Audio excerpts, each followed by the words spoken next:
एक बार की बात है, महात्मा बुद्ध अपने शिष्यों के साथ नगर भ्रमण पर निकलने वाले थे। पर इस बार बुद्ध जी ने कहा कि केवल कुछ शिष्य ही हमारे साथ इस यात्रा पर जा पाएंगे। इसके लिए हम कल बताएंगे कि क्या करना होगा। फिर सभी शिष्य अगली सुबह होने का इंतजार करने लगे। फिर सुबह होते ही सभी शिष्य महात्मा जी के समक्ष जा पहुंचे। तभी महात्मा जी ने कहा कि हम 3 महीने बाद यात्रा पर निकलेंगे। तभी एक शिष्य ने पूछा कि गुरु जी, आपके साथ यात्रा पर कौन जाएगा? इसके बारे में आपने बताया ही नहीं। तभी महात्मा जी बोले कि केवल एक ही शिष्य हमारे साथ इस यात्रा पर जाएगा। तो सभी शिष्य हैरानी से महात्मा जी के ओर देखने लगे, केवल एक ही शिष्य। तब महात्मा जी ने कहा कि हां, और इसका चुनाव हम एक परीक्षा द्वारा करेंगे। जो इस परीक्षा में उत्तीर्ण होगा वही हमारे साथ यात्रा पर जा पाएगा। तभी सभी शिष्यों को गुरुजी ने एक एक गमला दे दिया और बोले कि जिस भी शिष्य का पौधा सबसे बड़ा होगा वही हमारे साथ इस यात्रा पर जाएगा। तभी सभी शिष्य अपने अपने गमले लेकर अपने अपने कक्ष में चले गए और सब अपनी तरह से अपने अपने गमले के बीजों को सींचने लगे। लगभग 2.5 महीना बीत चुका था।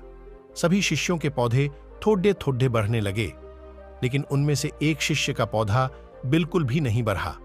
लेकिन फिर भी वह निराश नहीं हुआ और हर रोज की ही भांति अपने गमले के बीज को सींचता रहा, लेकिन कोई भी फर्क नहीं पड़ी डरा। फिर परीक्षा का दिन आ गया। सभी शिष्य अपने अपने गमले लेकर महात्मा जी के समक्ष प्रस्तुत हुए। फिर थोड़ी देर बाद वह शिष्य भी वहां प्रस्तुत हुआ जिसके गमले में लगा बीज बिल्कुल भी नहीं बढ़ा।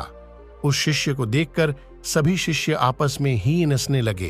तभी महात्मा जी ने बड़े आश्चर्यजनक शब्दों में उस शिष्य से कहा कि क्या हुआ वत्स, तुम्हारा गमला तो बिल्कुल वैसा ही है जैसा कि हमने तुम्हें सौंपा था।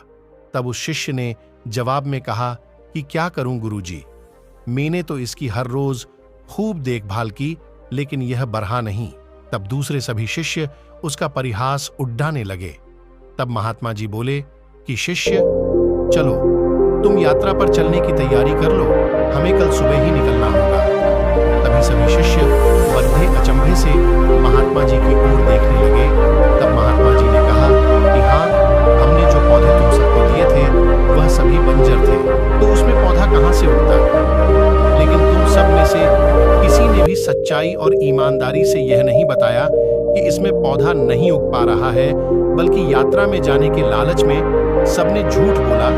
तब केवल इसी शिष्य ने ईमानदारी और सच्चाई का साथ दिया और यह कहने का साहस किया कि इस गमले से पौधा नहीं उग पा रहा है। कभी भी हमें ईमानदारी और सच्चाई के पथ से नहीं डगमगाना चाहिए।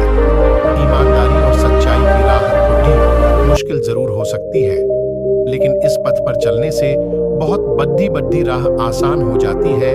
इसलिए सच्चाई और ईमानदारी पर चलने की वजह से आज शिष्य को यात्रा पर चलने का मौका मिल रहा है और यह कोई साधारण यात्रा नहीं